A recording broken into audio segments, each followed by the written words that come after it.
And we are live, Ryan Ray alongside Chris Fenton, Feed the Dragon Show, Feed the Dragon Podcast. Mr. Fenton, it's another week. How's it going, sir? You know what? It is going fabulous. I had my second shot last week, had a little bit of a down period after that. Highly recommend getting it. It makes you feel like you can do whatever you want now, which is sort of nice. I know we've had some debates on it, but anyway, feeling good. And then one of the things that I want to do in today's episode is do something that deviates a little bit from following the current events, even though we're going to get into it. But yesterday I had a super inspiring, I lectured a lot of colleges and the military academies and so on, but I was back at USC, University of Southern California, not University of South Carolina, although I'd like to go to University of South Carolina someday. And I had an amazing lecture there with Professor Stanley Rosen. And I want to talk a lot about that and sort of some of the stuff we discussed, because I think the next generation, the people behind me, which is you actually, and then the people behind you and the people behind them are the ones that are going to be living with the China issue much longer than the older generation. So it's super important we tackle some of this stuff. Yeah. No, that's fantastic. And I know for those who are tuning in on the live stream or on the podcast, it is a live stream and a podcast. So don't forget to go and download the podcast at iTunes, Spotify, wherever you get your podcast, or you can find us at Ryan Ray Sr. or Feeding the Dragon on Twitter. We are there. Periscope is shut down, but not the streaming portion. So we're still here. We're still running. And I don't know when it'll be only embedded in Twitter, but for now, everything's working like it has been. And so that's fantastic. And so if you're new to the program, the live stream, at least comments are welcome. So you're talking about this kind of multi-generational thought process. And that's something that I think that we need to consider, because part of that, we're talking about China or anything, is you need to root your beliefs and your concepts and principles, right? You don't be reactionary to everything that's happening, right? So Trump says something, you react. Biden says something, you react. You want to have a principle that kind of guides you. And so when you think about China or whatever issue, kind of having more linear thought process is a positive thing. So give me some of the highlights of your discussion and some of the feedback. Yeah, so it was super interesting. So Stanley Rosen, who's just an amazing professor. He's been at the top of his game in the U.S.-China exchange for a long, long time. Has been to China a million different ways, and has covered really the soft power aspect of the exchange, the Hollywood interaction, the cultural interaction, and a lot of the political science behind the exchange itself. So I was lecturing in the Poli-Sci 469 class, which is called The Soft Power and Political Science and International Relations. And what was interesting is for this particular class, he had a reading assignment made up of two things. One was the PEN America report on China's censorship of Hollywood. So it was a report, obviously, from a theoretical policy side of things and a third-party perspective of what was going on between China and Hollywood. And then the second assignment was reading my memoir, Feeding the Dragon Inside the $1 Trillion Dilemma, Facing Hollywood, the NBA, and American Business. So they got to see a first-person autobiographical memoir perspective of what they learned in theory and policy. So they got the applied practical approach. And what was interesting is out of all the kids in the class, 7 of them did sort of these briefings on it, so I could hear their perspective on the two things. And it was interesting to see how they digested the theory and the policy of it versus the applied practical side. And what was interesting too is that they came away, and I actually think James Taggart, who authored that PEN America report, is relatively hawkish like me. He's probably on a 5 or 6 on a scale of 10. And he presented what they thought was a much more dire outlook of where we're going in that exchange and all the problems and how hard to find solutions, et cetera. Whereas I was a little more hopeful and very cognizant of how powerful the exchange of culture and commerce can be. Yet I also was a little ambiguous with what I want to do moving forward and my thoughts and opinions there. And that was really interesting too, because I said to the class, I said, one of the greatest things that I'm hearing from you is that you're not exactly sure what I think the direction and course should be, other than we need to change what it is right now. And the beauty of that is that's going to spur conversation like we're having today. And that class was a 3.5 hour class. So it was a really long conversation, but it was great because it created real discussion with real ideas, whether bad or good, in regards to how we can move forward in the relationship. And what was even cooler is that there were students that were tied into the Zoom class from China. A couple from Beijing in particular. So they were able to add into there. And obviously, there's certain, national security law issues that they got to be careful of. But I thought it was a fantastic exchange. And we can get into some of that stuff. And in fact, we could probably tie in some of the current event things too. I'm curious, is there anything that stands out from a current event standpoint that you want to tackle? Because there's obviously been lots of news going on since we were last on. Yeah, there is, and I wrote a piece about this the other day about kind of looking to China, and I'm a little concerned right now. In America, we've kind of bought into this misnomer that bipartisan support is a good thing, and sometimes it is, and sometimes it isn't. It's not a good thing in and of itself. So like the Patriot Act, things like that, those aren't necessarily good things, at least from my perspective. And so when we look at U.S.-China cooperation, I think we also have to be careful that when they cooperate, that they're cooperating in the right ways. And so I'm a little bit concerned, and we'll see where this goes, about the climate change talks that are going on. So let's just put the climate change issue aside for half a second and say that to implement these policies will require a lot of top-down legislation from the U.S. side and from the Chinese side. And so I think as Americans, we have to be careful that we don't push forward our goals to work with China that ultimately implement policies that are more Chinese in nature than they are American in nature. And so that's a little bit of a concern that I have. I don't know how you process that on a case-by-case basis, but it is something that needs to be brought into the discussion, because if you're pushing for us to work with China, which is something I think is important, we also have to remember that how the Chinese will want to do things is not necessarily a Western ideal. Well, I think that's a great point to bring up, because climate change is one of the forces that's working its way through the threads of Washington, D.C. right now. And we did talk about the conflicting forces that have always been there in Washington, D.C., just not at the same level that they are now. And once again, I brought up Josh Rogan's book, Chaos Under Heaven, as a validation point in regards to some of the stuff we sense in regards to these conflicting forces. So two of the forces that I think are most primary, and we talked about it yesterday at USC, one is national security, and the other is the business lobby and capitalism, right? For 40 years, it seemed that the national security fear of what China was as a threat was relatively timid. And on top of it, the business lobby and the commerce and capitalistic potential of China was massive. So that pushed in a way of engaging with China, and it pulled with it national security forces, because they weren't all that conflicting and competing with those two. Now we are well aware of the national security issues that China is a part of, and that we have to address as our country and as the rest of the Western alliance. So you have national security going the opposite direction of business lobby. And that's why we're seeing the CCP engage so much with the business lobby, whether it's the Steve Schwartzmans or the Ray Dalios or the different banking systems or the Elon Musks, or, even basketball, in the way they're trying to force them to pay attention and be true to essentially the kowtowing party line of the CCP, and to get Washington to back off, right? Because there's so much money to make there.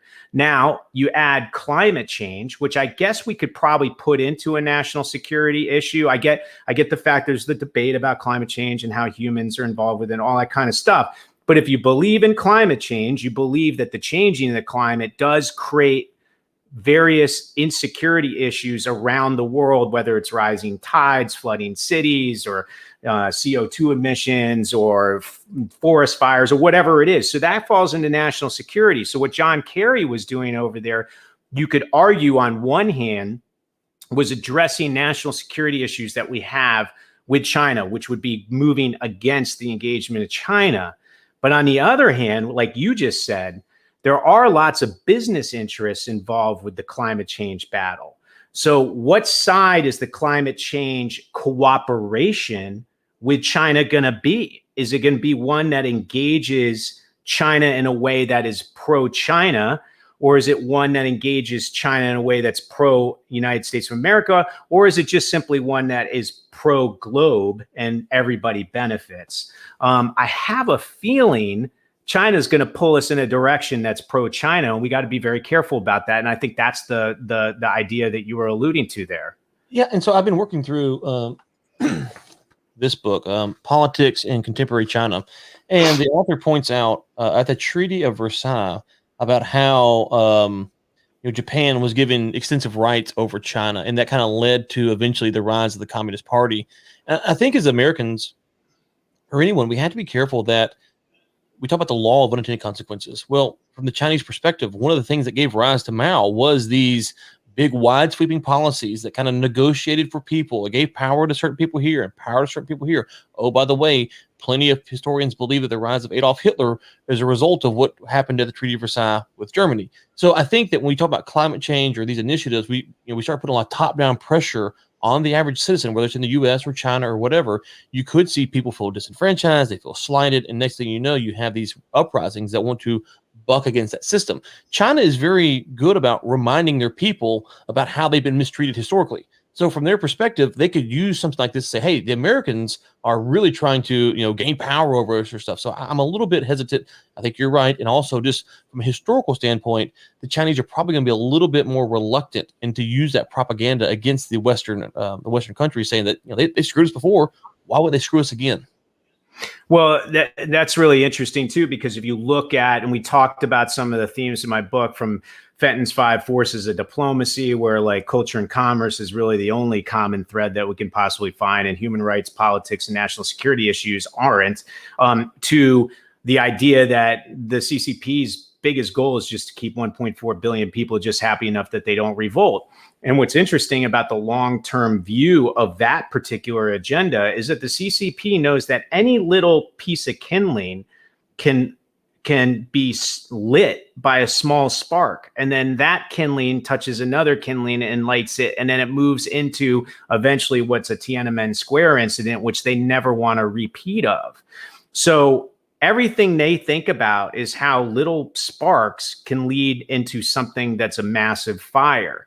And I think the other thing that I tried to stress yesterday, and we talked about it because one of the students asked, well, what's the big deal about them censoring the Taiwanese, flag on the back of Tom Cruise's jacket inside their country, and then also forcing Paramount to do it outside of their country? I mean, no one's really going to notice. It's not a big deal or whatever. And my point is sort of in line with the way the CCP thinks, is that one little thing can spark to another, can spark to another, can spark to another. And then suddenly you have massive freedom of speech infringements across the world and massive propaganda machinery that's created in its wake. So we use the example, somebody talked about Daryl Morey, and then somebody talked about the movie Abominable, which had the 9-dash line in there dictating what China sees as the South China Sea. So my point was, hey, look, you take the Taiwanese flag off of there,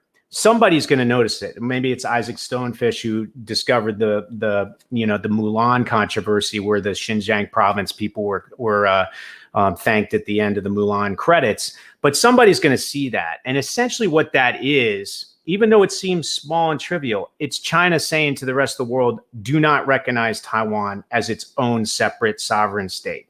It's ours. Okay.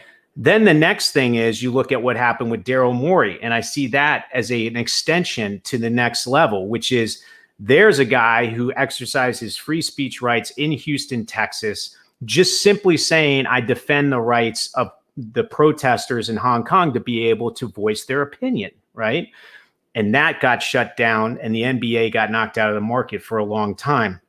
Then you go one more level farther, which is proactive brand integration propaganda by a studio to carry out a CCP directive, which is Abominable, which actually goes out of its way to create the 9-dash line in the way that the Chinese Communist Party sees it in a movie that the whole globe sees, to promote that vision. So that wasn't even censorship of something in a movie. It was actually proactive propaganda that was put in the movie just to please the Chinese Communist Party. So that is the thread that we're seeing that consistently amplifies to a point where it's going to get beyond the point of no return. So the question that I have is, in the 90s, let's just go back to the 90s, to hide all this stuff would have been very easy, and probably a lot of stuff that was hidden that we will probably never even know about. But in 2021, it seems that it's really the effort to continue to hide it. If you listen to certain sports talk outlets, they'll pound on the NBA China stuff, or certain like this show will talk about stuff, and so it's really becoming harder to promote it. So at the top, you have these guys who have financial ties. They're making movies, and they're trying to make sure that they get the Chinese audience, and so they're tied to it. But at some point, do you think it will have the effect once everyone knows what the game is? And so what I mean by that is, once everyone realizes that, hey, they're taking this stuff off to please the Chinese government, does it still have the same effect? I mean, does it have the same effect in the China market? Or well, okay, yeah. So let's just take taking the Taiwanese flag off the jacket, right?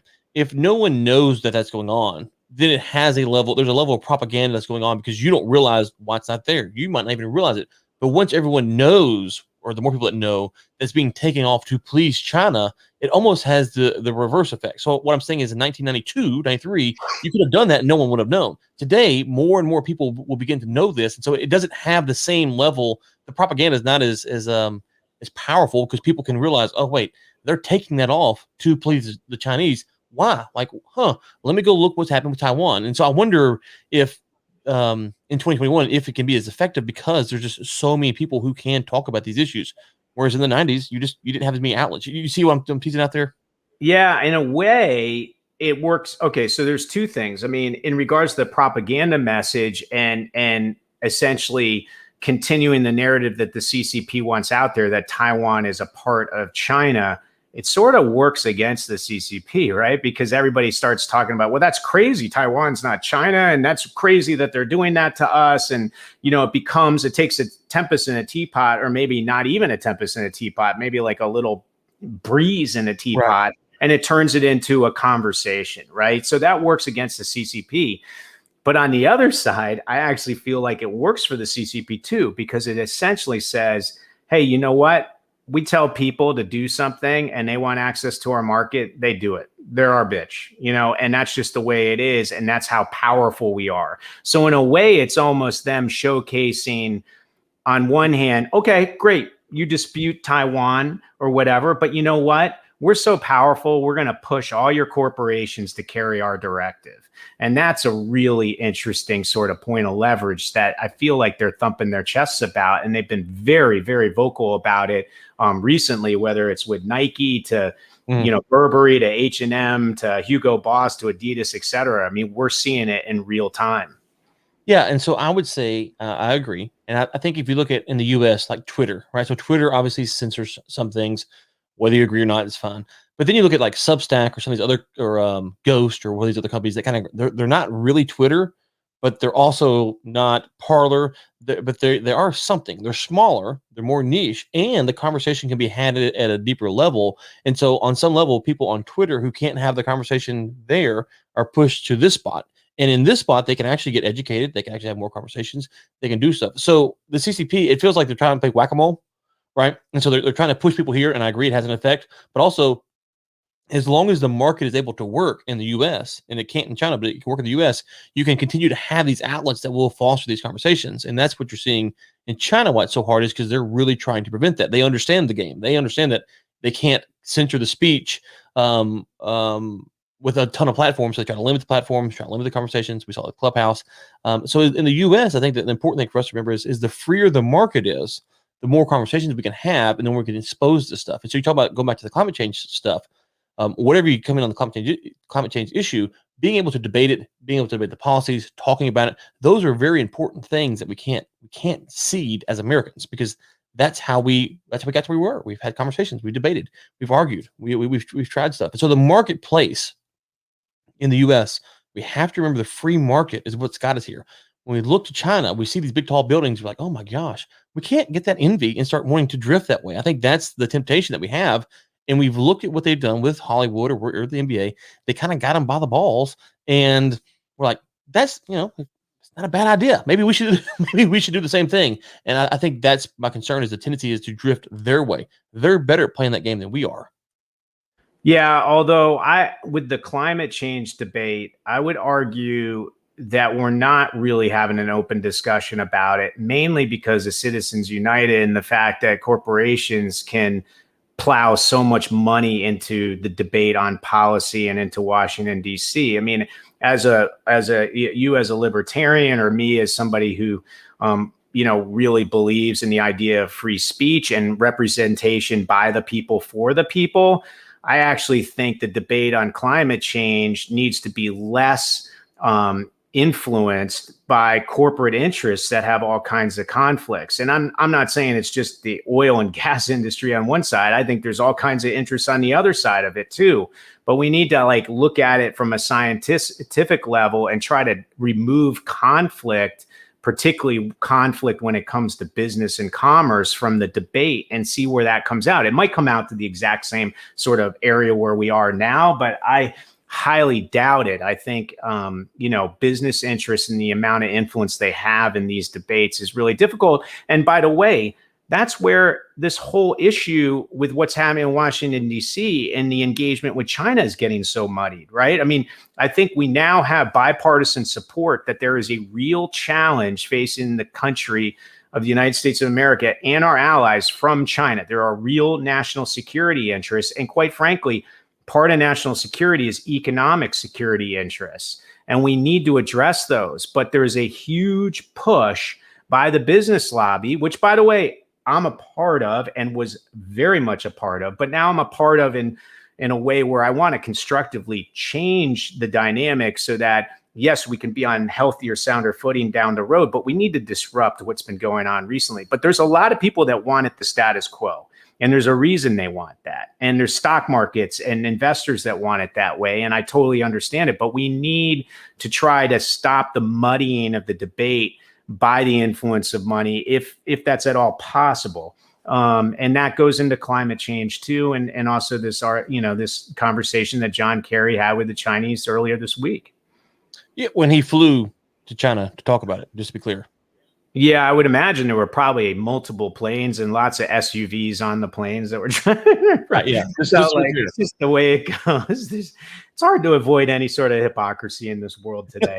But anyway, so, that's an interesting one. And we talked about that struggle, the forces of struggle that are causing an engagement, a real constructive disruption of the engagement with China actually occur, because it's just getting too cloudy in Washington, D.C. But hopefully the right side of it prevails, and it prevails in a constructive manner.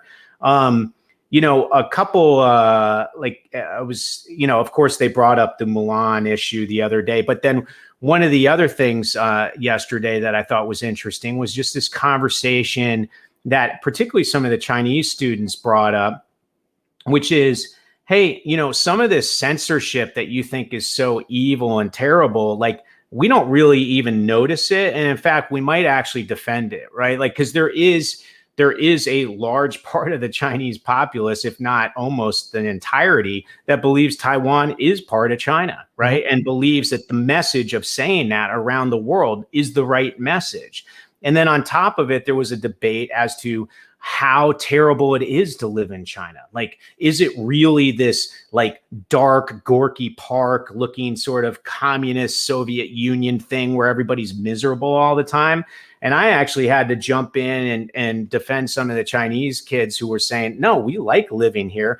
And I said, I go there, and yes, I'm not going into impoverished parts of, the Sichuan province and seeing the terrible destitution of poverty there.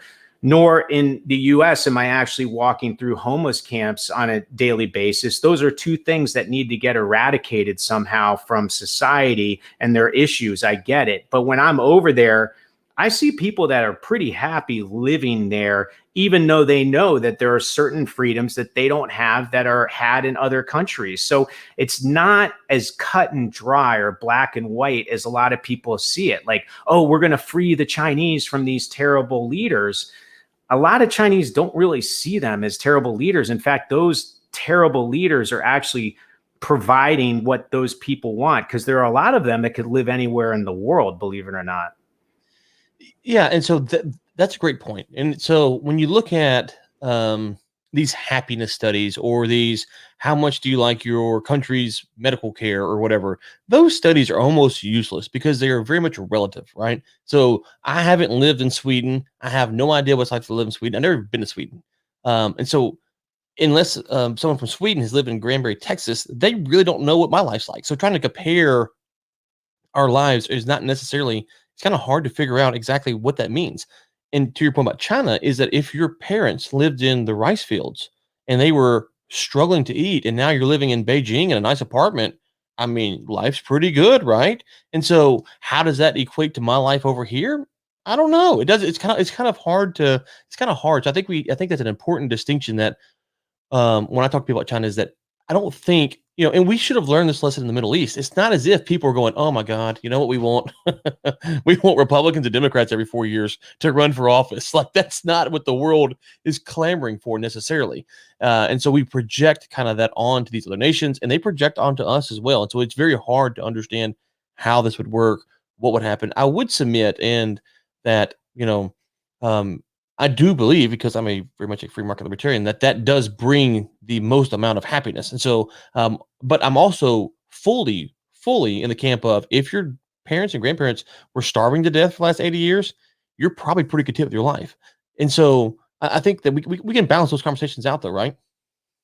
Well, I mean, imagine if you were born and raised in the last 30 years, Mhm. imagine the improvement Right, of life, right. of economics, of society, of opportunities, all that kind of stuff that's occurred just in their existence. And I mean, compare that to the existence of somebody in the United States. I mean, it's like it's on steroids, right? I Right. mean, because they started at a very low point and moved forward in a very quick amount of time, and they still got a long way to go. But in a relative perspective, and everything's relative, right? Mhm.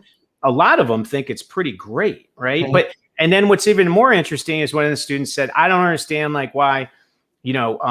Chinese are always like now have to be, some sort of a hero or really good in the movies. Like, why can't we just see it like it is sometimes or whatever? And somebody else said, yeah, I don't understand why are we constantly kowtowing to China to make their people look great? And one of the students said, yeah, I'm sure they would love to see like their version of Nomadland, where it shows like a struggle in society and the system and all that kind of stuff in Chinese terms. And my point was like, look, the Chinese government's not interested in portraying that to the people. Like, they don't want that movie made. They'll bring in Nomadland if it didn't have the Chloe Zhao controversy and show that to everybody all day long, because it shows how the American system doesn't work for all of America. But to showcase that in China, they're very, very scared to do that. They're insecure about it.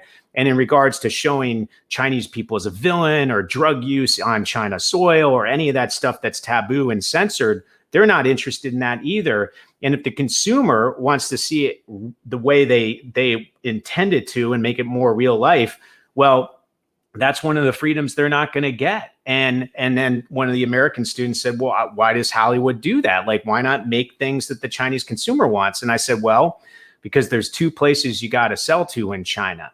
And the first one is the government. So if you can't get your product or service past the government, you're never going to get to the consumer to show them what they want or don't want, right? So if you can't get past the first stage, the second stage doesn't exist. So that's why Hollywood and all of these different industries and companies do what they do. It's to sell to the government first, then they get access to the consumer. Yeah, and I think if we're being quite candid about Hollywood doesn't have their moral compass on U.S. issues is very. They're trying to struggle with their own identity. I think Marvel released a trailer, and was it a Chinese-based character who had criticized Nicki Minaj, and then like it was a pretty meaningless tweet from like 9 years ago, and so then it's like they had to pull the trailer, and it's this whole thing. It's like, when you're in the U.S., if you can't, there's a book series I've been reading through, and the author was reading some of the reviews. And one of the reviewers called him a racist because he had this scene in Miami and there was a Cuban guy who was down there and he had tattoos and like, oh, that's racist. Like, well, okay, the scenes doesn't seem to be racist, but if you can't have a multitude of characters without being considered racist, like you're in a tough spot and you get to this where everything's bland and stereotype. And I don't think Hollywood really has good answers for how they're going to handle those critiques because they want to try to appease too many parties, and that means you appease no one. Yeah, I think you're going to have, wow. Thank you, Stuart. Appreciate the compliment. By the way, if anybody is tuning in live, and it looks like we do have quite a few, feel free to comment or ask a question.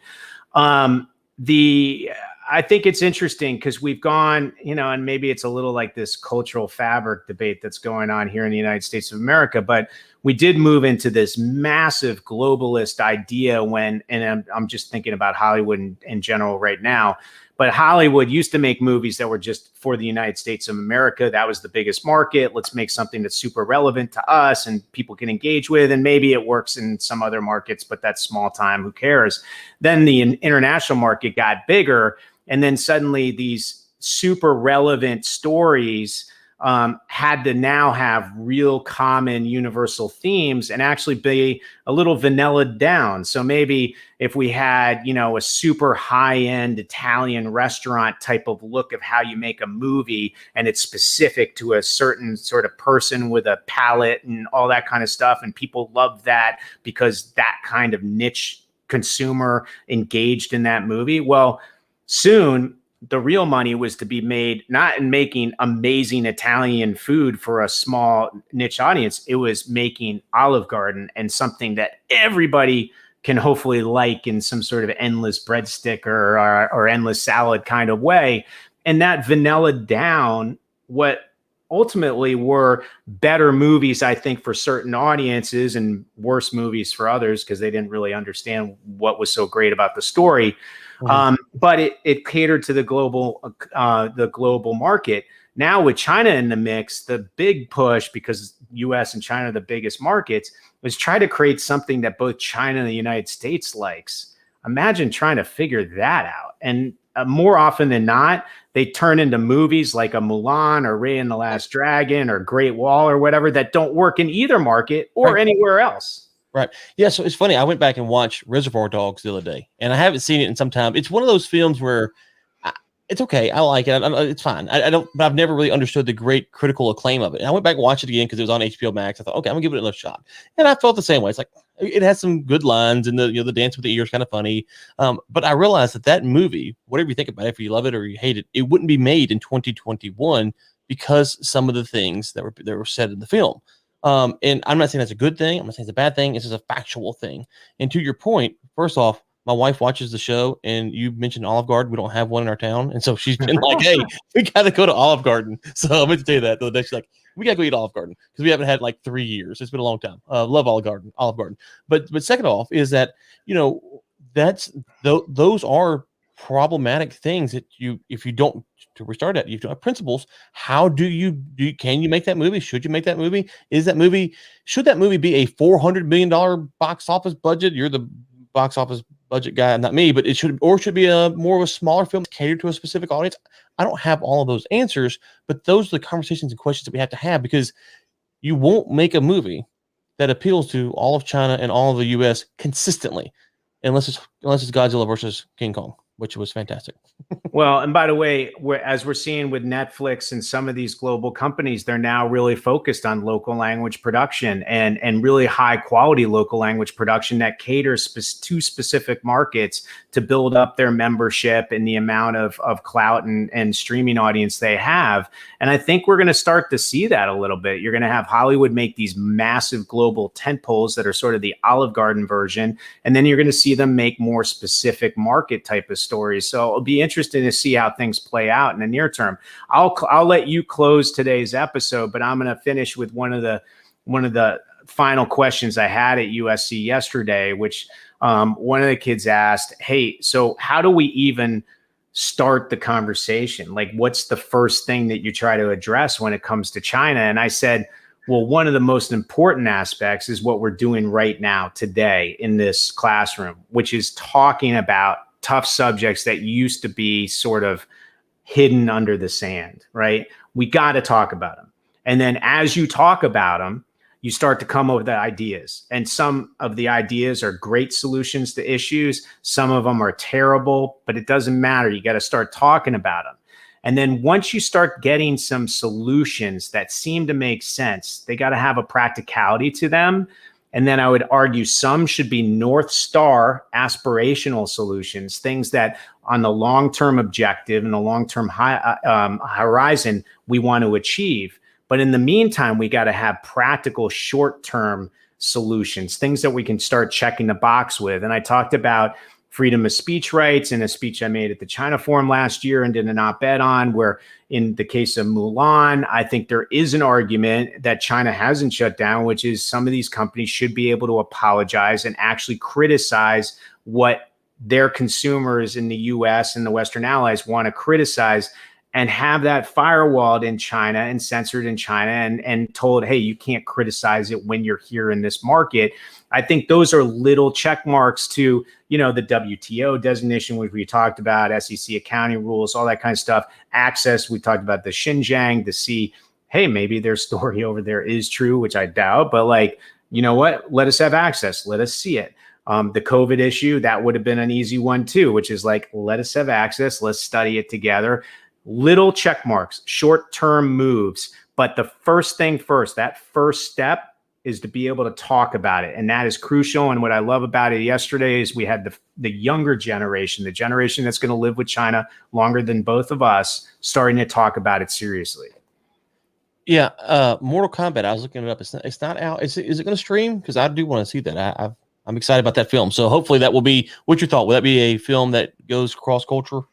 Probably. I mean, it just depends on how they handle the cultural fabric of martial arts and all that kind of stuff. I mean, that gets super nuanced because China really believes they started the martial arts sort of form of human weaponry, and then there's other nations that think it started in theirs, and that's an interesting one. I think if it's a spectacle and it's a well-crafted movie and it doesn't promote China in some sort of ridiculous kowtowing way, it could work in China, could work in the United States and elsewhere.